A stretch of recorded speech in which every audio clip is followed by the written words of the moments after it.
Curd rice చేయడం చెప్తున్నాను నేను. కర్డ్ రైస్కి ఫస్ట్ రైస్ పెట్టుకోవాలి, ఇలా ఉడకనివ్వాలి. కొంచెం ఉడికిన తర్వాత పెరుగులో సాల్ట్ వేసి కలిపి పెట్టుకున్నాను నేను. అది ఇందులో పోసి కలిపేస్తున్నాను. ఇంకో ఇలా చేసుకోవాలి.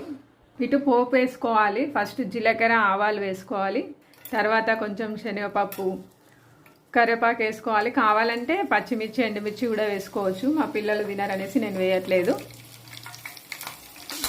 ఇలా చేసుకోవాలి. దీన్ని కర్డ్ రైస్లో పోసి కలిపేసేయాలి అంతే. చాలా బాగుంటుంది, పిల్లలు ఇష్టంగా తింటారు.